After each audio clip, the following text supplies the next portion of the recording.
अस्सलाम वालेकुम दोस्तों, ये तो आऊं आहियां अदाकार अब्दुल बुलो उर्फ मवाली मस्तानो। तव्हांजे लाइ मज़ाहिया चर्चन जो प्रोग्राम असां रखियो आहे, ॾिसण न विसारींदा। भाऊ वेठो ही ॼण बस ते बोलो वेठो आ। अरे कोने लगो ये लगंदो थी। अरे हाणे सिम मां ताज़ो ताज़ो निकिरी आयो आहे, सफ़ा सिम जो ॾेढर लॻी थो। ये लगंदो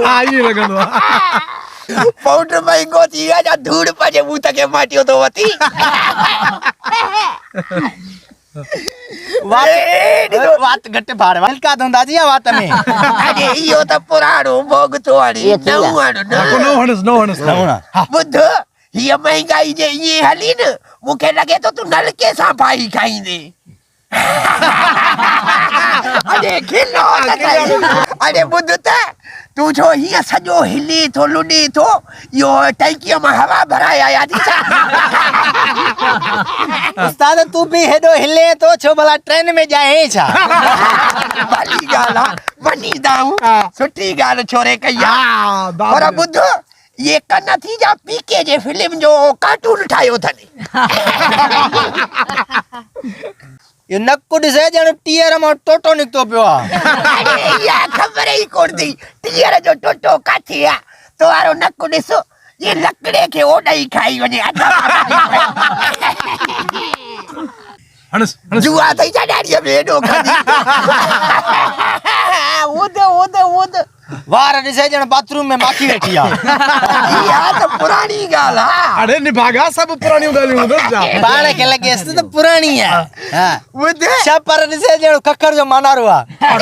मज़ो ई कोन आयो।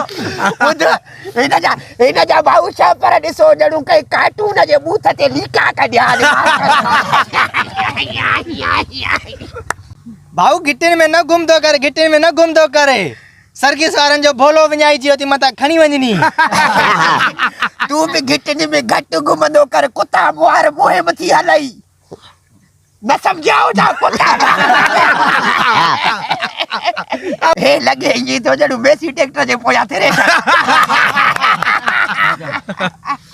अब हाणे ॻाल्हि ॿुधो, हिकिड़ो वठूं था नंढड़ो ब्रेक। छो? भला हाणे तव्हां चुप कंदव या कुता घुरायां? दादा कुतनि जी कहिड़ी ज़रूरत आहे, कुते को घटा छा? इहो लॻो इहो लॻो। पुटे उस्ताद, हिनखे थोरो जो बंध ते रखो न। खुदा जो कसम आहे फ़क़ीरनि खे पिनण बि कोन ॾे। एॾो वॾो कुतो किलो ॾिसे किलो टमाटर जेको 5 रुपया किलो मिलंदो आहे। उहे बि महांगा थी विया आहिनि। ॻाल्हि ॿुध, कन जो एतिरा थी भला कुएं जा लॻियल थी आहे। जंहिं महिल ॼायो ख़ुदा कुओ बणाएसि पियो पर इंसान थी वियो।